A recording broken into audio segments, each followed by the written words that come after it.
बिस्मिल्लाहिर्रहमानिर्रहीम। अस्सलाम वालेकुम नाजरीन, मैं अहमद फवाद हूँ और आप मेरा यूट्यूब चैनल देख रहे हैं। नाजरीन, बड़ी खबर और ब्रेकिंग न्यूज़ के साथ आज की व्लॉग में आपकी खिदमत में हाजिर हुआ हूँ। बिल आखिर फार्म 45 के जो नताइज हैं वो तब्दील होना शुरू हो चुके हैं। फार्म 45 का मामला जो इलेक्शन ट्रिब्यूनल में जा चुका है, 4 अहम तरीन हलके हैं जो पाकिस्तान तहरीके इंसाफ को अब वापस मिल चुके हैं। और अभी तो ये आगाज़ है पाकिस्तान तहरीके इंसाफ को नशिस्तें वापस मिलने का, क्योंकि ये सिलसिला आगे बढ़ेगा।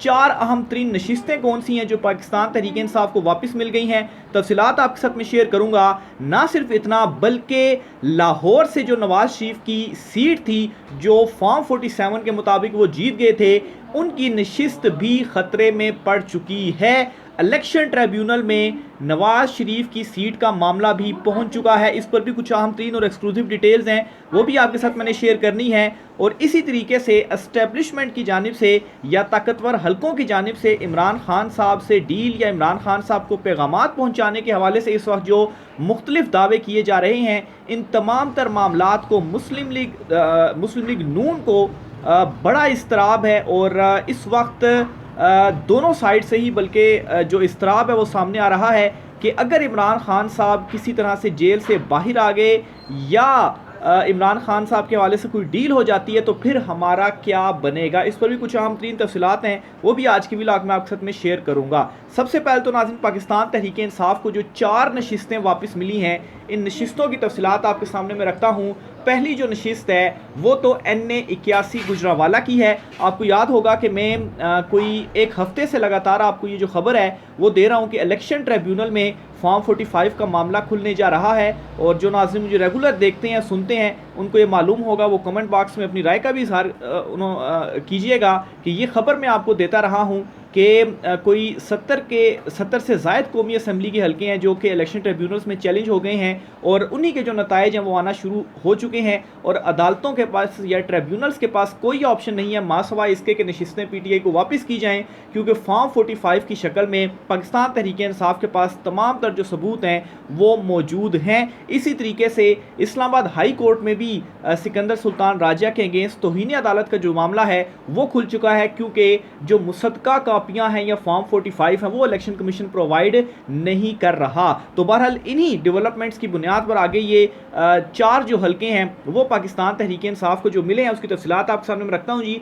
NA 81 गुजरांवाला का हलका है जहाँ पर पाकिस्तान तहरीक इंसाफ के उम्मीदवार बिलाल इजाज की कामयाबी का नोटिफिकेशन बहाल कर दिया गया है। लाहौर हाई कोर्ट ने इसमें अहम तरीन रिमार्क्स भी दिए हैं और उन रिमार्क्स में जज साहब ने यह कहा है कि जब इंतखाबी अमल मुकम्मल हो जाए तो इलेक्शन कमीशन कैसे मुदाखलत कर सकता है।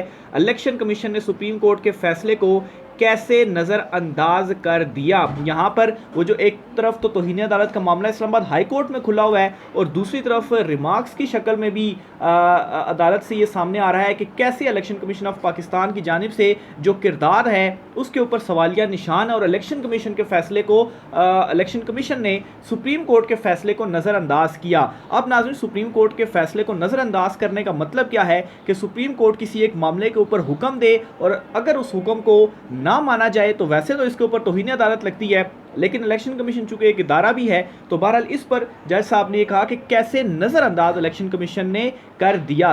तो ये जो मामलात हैं अब खुलना शुरू हो चुके हैं। तो NA 81 ये पहला हलका है जो पाकिस्तान तहरीक इंसाफ को वापस मिला है।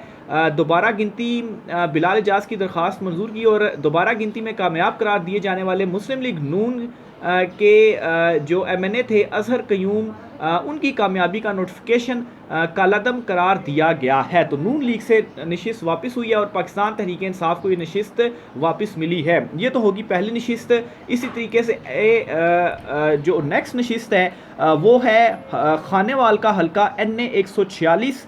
यहाँ से ज़हूर कुरैशी हैं, पाकिस्तान तहरीके इंसाफ में वो शामिल हो गए थे। असल में वो आज़ाद इलेक्शन लड़े थे और आज़ाद इलेक्शन जीते थे, लेकिन आज़ाद इलेक्शन लड़ने के बाद पाकिस्तान तहरीके इंसाफ या सुन्नी इत्तेहाद कौंसिल में जब उन्होंने शमूलियत इख्तियार की तो इनकी कामयाबी का नोटिफिकेशन जो है वो मुअत्तल कर दिया गया था इलेक्शन कमीशन ऑफ पाकिस्तान की जानिब से, बग़ैर आप कहें कि किसी भी रीज़न के।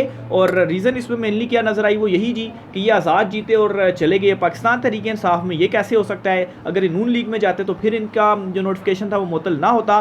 तो बहरहाल जी 1.5 महीने तक इनका नोटिफिकेशन मुअत्तल रखा गया और 1.5 महीने के बाद इनका भी जो नोटिफिकेशन है वो बिल आखिर इलेक्शन कमीशन ऑफ पाकिस्तान को बहाल करना पड़ा, क्योंकि इलेक्शन ट्रिब्यूनल में फॉर्म 45 इस वक्त खुल चुके हैं। तो ये दूसरी बड़ी नशिस्त है जो पाकिस्तान तहरीक इंसाफ को वापस मिली है। इसी तरह से नाज़रीन NA 81 तो बता दिया।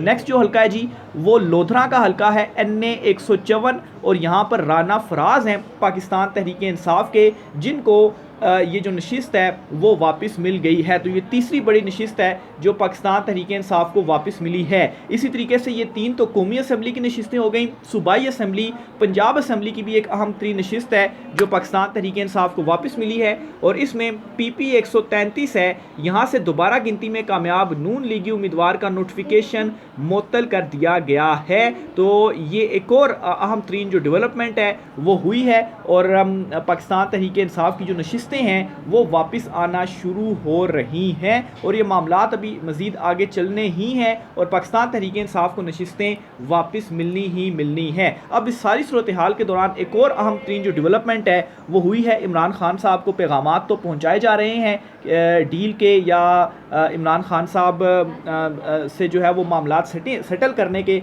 इस हवाले से जो ज़ुबैर अली खान साहब हैं उन्होंने एक ट्वीट भी किया और वो ये लिखते हैं कि मुस्लिम लीग नून को खदशा है कि एस्टेब्लिशमेंट इमरान खान के साथ डील ना कर ले, जबकि एस्टेब्लिशमेंट को खौफ है कि इमरान खान को मैनेज ना किया और वो जेल से बाहर आ गए तो मुसीबत खड़ी हो जाएगी। यानी कि दोनों इस वक्त फंस चुके हैं, एस्टेब्लिशमेंट भी और नून लीग भी। अब एस्टेब्लिशमेंट जो है वो ये जो ज़ुबैर अली खान साहब ने ट्वीट किया इसके मुताबिक वो जो इमरान खान साहब से डील करना चाहते हैं वो इसलिए डील करना चाहते हैं कि अगर इमरान खान साहब से डील ना की गई, इमरान खान साहब को मैनेज ना किया गया, तो फिर इमरान खान साहब जब जेल से वापस निकलेंगे तो बड़ी मुसीबत खड़ी हो जाएगी। यानी कि इसमें एक चीज़ तो क्लियर है कि इमरान खान साहब के अगेंस्ट जो मुकदमे हैं वो ज़्यादा देर नहीं चल सकते, क्योंकि बोगस मुकदमात हैं। इमरान खान साहब को रिहाई मिलनी ही मिलनी है और इस वक्त जो सबसे बड़ी टेंशन है वो यही लगी हुई है कि जितना फंसाया जा सकता था इमरान खान को वो फंसा लिया गया, लेकिन अब अदालतों से उन्हें रिलीफ मिलना ही मिलना है। तो इमरान खान साहब को किसी तरह से डील की जाए, किसी तरह से मैनेज किया जाए, ये इस वक्त एस्टेब्लिशमेंट की परेशानी है। जबकि नून लीग में ये इस्तराब है कि अगर एस्टेब्लिशमेंट जो कि कोशिश कर रही है, अगर कोई डील इमरान खान की हो गई तो फिर हमारा क्या बनेगा। और अब तो जो नशिस्तें हैं वो भी आहिस्ता आहिस्ता वापस होना शुरू हो गई हैं पाकिस्तान तहरीक इंसाफ को। इसीलिए आगे वो लिखते हैं जी कि इसीलिए इमरान खान तक पैगाम पहुंचाए जा रहे हैं, जिसकी वजह से नून लीग की क़यादत में भी इस्तराब पाया जा रहा है। इमरान खान इस वक्त तक मैंडेट की वापसी तक कोई भी डील कबूल करने के हामी नहीं है।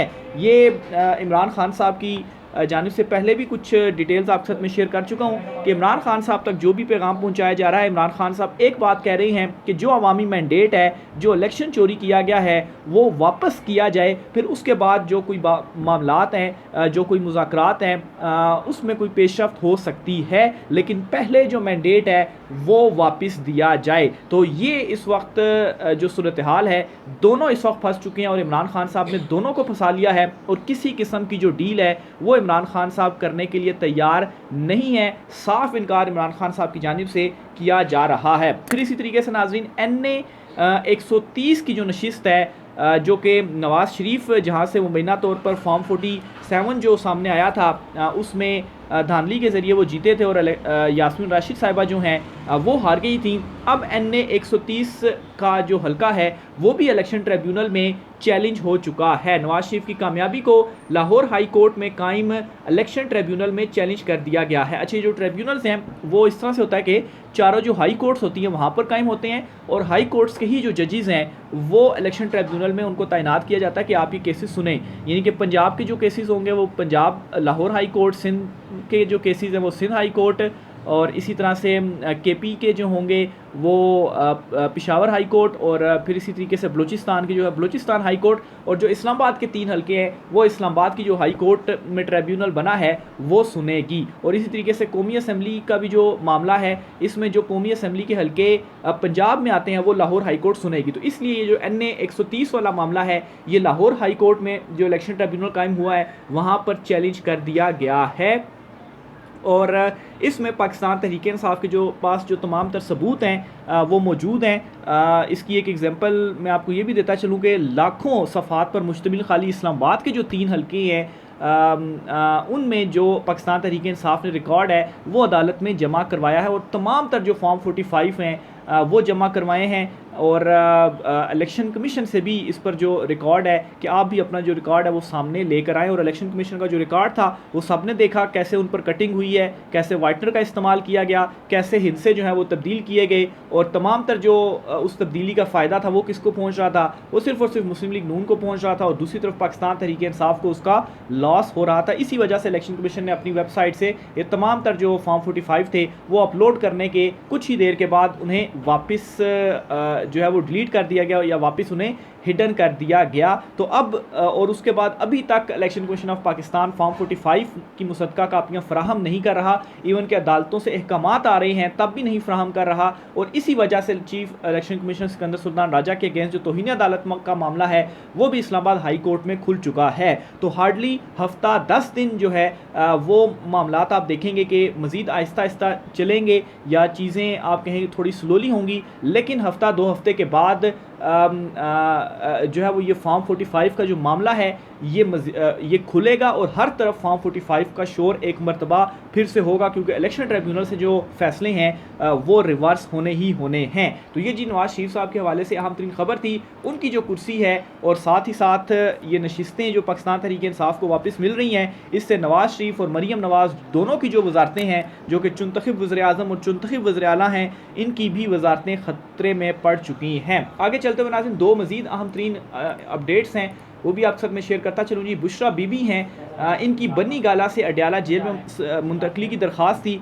इस दरख्वास्त को खारिज कर दिया गया है। बेसिकली वजह ये हुई जी कि जस्टिस मियां गुल हसन और औरंगज़ेब साहब ने इस केस की समाअत की और बुशरा बीबी के जो वकील थे वो अदालत में पेश नहीं हुए, तो अदम पैरवी पर यह दरख्वास्त खारिज की गई। लेकिन जब ये दरख्वास्त खारिज की गई तो कुछ देर बाद वकील साहब आए और उन्होंने अदालत से कहा जी कि मैं हाजिर हो गया हूँ। तो अदालत ने उनसे कहा कि आप दरख्वास्त बहाली की एक और दरख्वास्त अदालत में सबमिट करवाएं तो फिर हम आपकी दरख्वास्त को देखेंगे। और ये दरख्वास्त भी ऑलमोस्ट अपने उस स्टेज पर पहुंच चुकी थी कि जहां पर जो फैसला है वो सुनाया जाना था। लेकिन अब ये भी एक बड़ा सवालिया निशान है कि आखिर पाकिस्तान तहरीक इंसाफ के अंदर वो कौन लोग हैं जो कि मिस मैनेज कर रहे हैं चीज़ों को, और इतना इंपॉर्टेंट केस है, इस केस में वकील साहब पेश ही नहीं होते। तो ये भी एक बहुत बड़ा सवालिया निशान है। बहरहाल पाकिस्तान तहरीक इंसाफ के अंदर भी बहुत सारे ऐसे लोग मौजूद हैं जो कि लॉयल नहीं हैं, सवालात भी बहुत सारे उठते हैं, लेकिन चूँकि अभी इमरान खान साहब जेल में हैं और पार्टी को डायरेक्टली तो वो नहीं देख रहे, इनडायरेक्टली जेल से ही अहकामात वगैरह जारी किए जा रहे हैं इमरान खान साहब की जानिब से। बहरहाल ये चीज़ें हो रही हैं PTI में, और ये एक और बड़ा सवालिया निशान है कि आखिर क्यों जो वकील साहब थे इतने इंपॉर्टेंट केस में वो ताख़ीर उनको हुई और दरख्वास्त खारिज कर दी गई। फिर इसी दरख्वास्त को एक और एंगल से इस तरह से भी देखा जा सकता है कि जो इद्दत में निकाह वाला केस है उसमें जो प्रोसिक्यूटर हैं वो 2 समातों पर आते नहीं हैं और तीसरी समात पर भी 2 मरतबा केस कॉल होता है और फिर जाकर वकील साहब आते हैं। तो आखिर इतना टाइम उस केस में प्रोसिक्यूटर साहब को क्यों दिया जा रहा है? वहाँ पर भी उनकी इस्तदा मुस्तरद की जाए और इद्दत में निकाह का जो केस है वो भी फारिग किया जाए, लेकिन खैर वहाँ पर इस तरह से नहीं किया गया और यहाँ पर एक समात में वो नहीं आए तो दरख्वास्त ही खारिज कर दी गई। तो ये जी 2 एक चीज़ें थी जिनमें चले डिफरेंशिएट जो है वो करके मैंने आपके सामने रखी। आखिर में नाज़रीन साबिक DGI जनरल फैज़ हमीद साहब का जो बयान है वो भी आपके सामने रखता हूँ जी। और फैज़ाबाद धरना कमीशन जो था उसमें तो उन्हें क्लीन चिट मिल गई, लेकिन उसके बाद उस कमीशन में जो उन्होंने बयान दिया था उनका बयान भी सामने आ गया है। वो बयान आपके सामने मैं रखता हूँ जी। उन्होंने ये कहा है जी कि 2017 में हुकूमत ने वज़ीर-ए-आज़म की सरबराही में धरना ख़त्म करने की ज़िम्मेदारी दी थी और मुआहदे पर दस्तखत इसलिए किए क्योंकि तहरीक लब्बैक वाले मुआहदे पर आर्मी चीफ़ के दस्तखत चाहती थी। फैज़ हमीद ने कहा कि मुआहदे पर दस्तखत की इजाज़त ISI चीफ़ और आर्मी चीफ़ ने दी थी। ISI के साबिक सरबराह का कहना था कि उन्होंने धरना मुनज़्ज़म नहीं बल्कि ख़त्म कराया था, जबकि तहरीक लब्बैक के माली मामलात की तहकीक नहीं की क्योंकि वो हमारे मैंडेट में नहीं था। वाज़ेह है कि फैज़ाबाद धरना कमीशन में साबिक ISI चीफ़ जनरल फैज़ हमीद को क्लीन चिट दी गई है। और इनके ऊपर काफ़ी इल्ज़ाम इस तरह से भी लगाए गए थे जी कि इस धरने के पीछे वो हैं, इंक्वायरी होनी चाहिए, ये होना चाहिए, वो होना चाहिए। लेकिन जब इंक्वायरी हुई तो इंक्वायरी कमीशन की जो रिपोर्ट सामने आई उसमें तो यही था जी, वज़ीर-ए-आज़म, वज़ीर दाखिला वगैरह सब के जो बयानात हैं वो उसमें सामने आए जी कि उनकी इजाज़त से, आर्मी चीफ़ की इजाज़त से जो दस्तखत है वो फैज़ हमीद साहब की जानिब से किए गए और फिर इनका भी यही बयान है। तो ये नाज़रीन आज कुछ अहम तरीन तफसीलात हैं। राय का इज़हार कीजिएगा। आज की व्लॉग से इतना ही, इजाज़त दीजिए, अल्लाह हाफ़िज़।